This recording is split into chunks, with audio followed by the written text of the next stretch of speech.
Dans la précédente partie, souviens-toi, nous nous étions quittés à Cargès, avec en tête les magnifiques panoramas offerts par les calanques de Piana au soleil couchant. C'est donc la fin du séjour à Cargès, direction Porto Vecchio. On passe à l'est d'Ajaccio et nous quittons la direction de Sartène à Bicchiasiano pour prendre la D420, itinéraire plus ludique que par Propriano.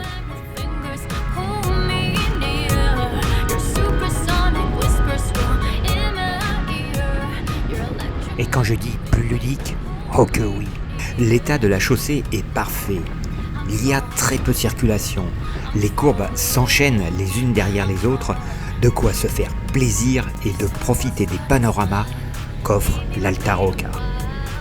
La diversité de paysages que compose cette région offre une fleur et une faune d'une richesse exceptionnelle. Avec ses 9000 ans d'histoire, ce paradis de nature est un des lieux les plus anciennement peuplés de Corse.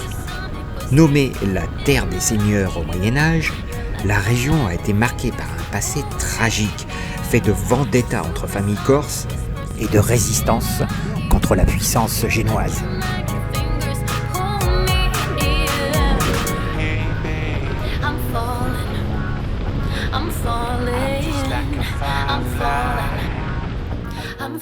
À Zonza, il est temps de s'arrêter manger, et le hasard a bien fait les choses, car on s'est régalé à l'Ertenizzula avec des produits qui sentaient bon le terroir. Après cette pause dégustative et 2 saucissons dans les sacoches, il ne nous reste qu'une quarantaine de kilomètres jusqu'à Porto Vecchio en empruntant la D368. Là aussi, une route de rêve. Je sais, tu vas me dire, mais les aiguilles de Bavella sont toutes proches. Mais on se les garde pour plus tard. Pour l'instant, cap au sud-est.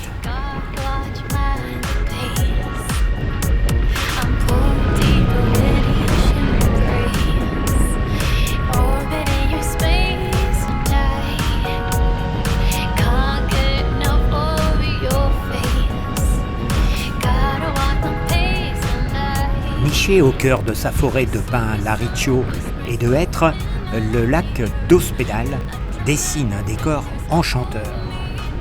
Lac artificiel, il alimente en eau potable toute la région de l'extrême sud.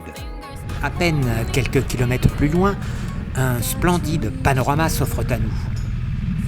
Petite photo, et de là, on commence à descendre sur Porto Vecchio pour rejoindre ensuite notre camping où nous avons loué un bungalow.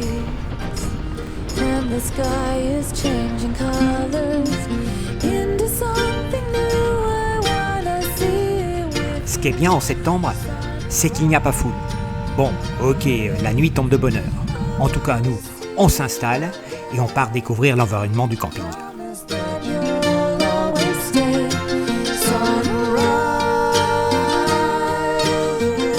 Après avoir fait un petit tour dans le centre de Porto Vecchio, direction les piscines naturelles de Cave. Le site est vraiment magnifique, mais bon, il y a quand même pas mal de monde. Donc nous, on va rejoindre le pont de Marion. Et c'est reparti. On doit avoir à peu près un quart d'heure de marche, je pense. Et voilà, ça y est, on est arrivé au pont génois de Marion. Il y a un petit peu moins de monde, donc ça va être un peu plus sympa. On va chercher un petit coin pour pique-niquer. L'eau est vraiment superbe. Il fait assez chaud, hein. Voilà. En pleine cagna, il n'y a pas un souffle d'air. Voilà. Regardez, c'est comme c'est magnifique.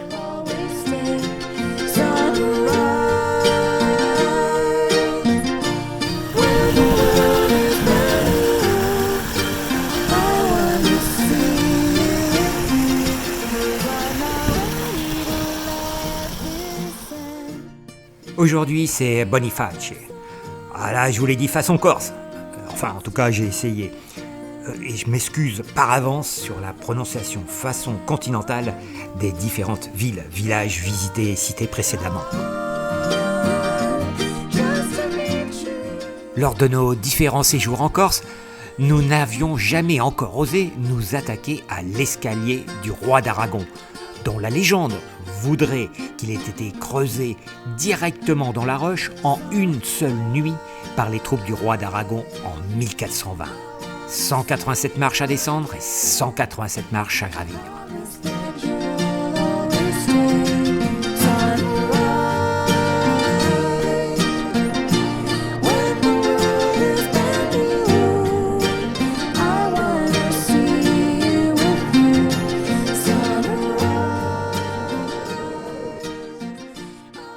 Ça sent la fin des vacances et même la météo n'est pas au mieux de sa forme. Et il faut bien rentrer un jour.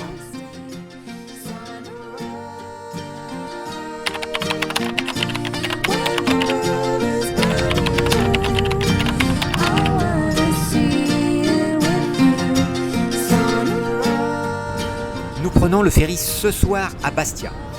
Et hors de question de longer la côte est qui, au nord de Solenzara, ne présente aucun intérêt. Je nous ai donc concocté un petit itinéraire des plus sympathiques par l'intérieur. Enfin, si la météo n'est pas celle annoncée, car de gros draches sont prévus en seconde partie de journée. Bon, pour l'instant il fait beau, donc let's go les amis. Avant de bifurquer sur la gauche vers le col de Bavela, on fait un petit crochet vers les bars du port de Solenzara, histoire de déguster un cappuccino à une terrasse très accueillante de l'un de ces établissements.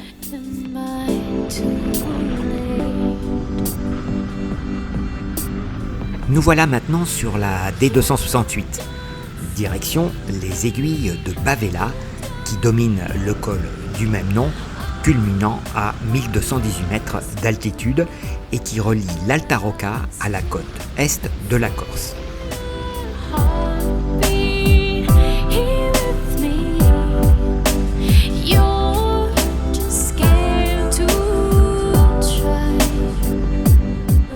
Le temps se couvre de plus en plus au fur et à mesure que nous avançons, laissant planer une menace orageuse que nous souhaiterions éviter.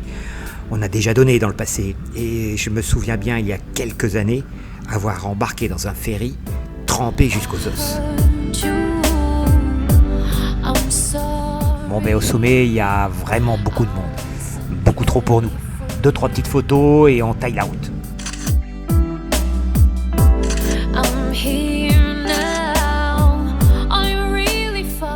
La météo semble s'améliorer et ça c'est cool. Mais ce que nous ne savions pas à ce moment-là, c'est que ça n'allait pas durer. On repasse à Zonza, mais pas de pause déjeuner. Il est encore un peu tôt et on préfère continuer à tracer.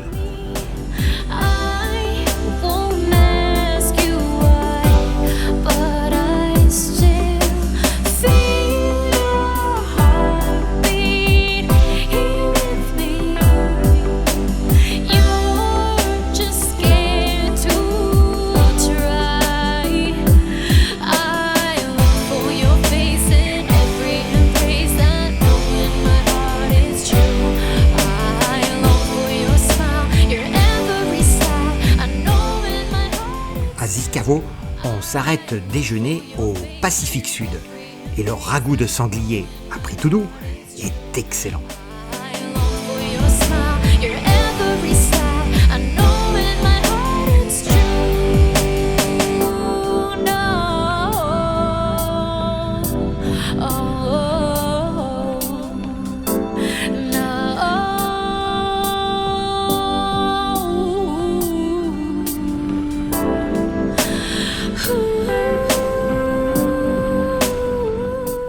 Plus nous approchons de Corté, plus le ciel s'assombrit. On préfère donc rejoindre la côte pour avoir un itinéraire plus roulant et on espère surtout échapper à la pluie. Ce qui s'avérera une option pertinente puisque finalement on a pu embarquer dans le ferry totalement sec, malgré le ciel on ne peut plus menaçant.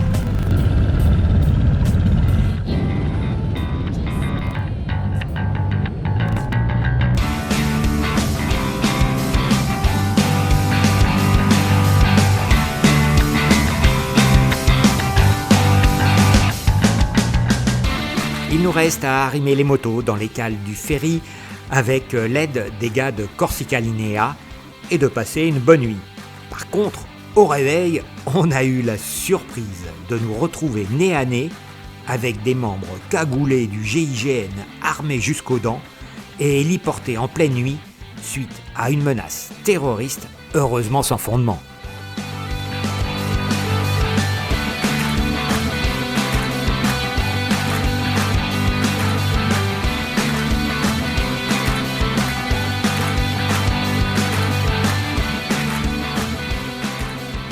Cette fois-ci, la boucle est bien bouclée. Retour à la maison. 3142 km et la Corse, comment vous dire? Allez-y, retournez-y, vous ne serez jamais déçus. Si tu as aimé, pense à t'abonner. À venir prochainement, une vidéo sur la route des Grands Alpes. Je te promets des paysages à couper le souffle.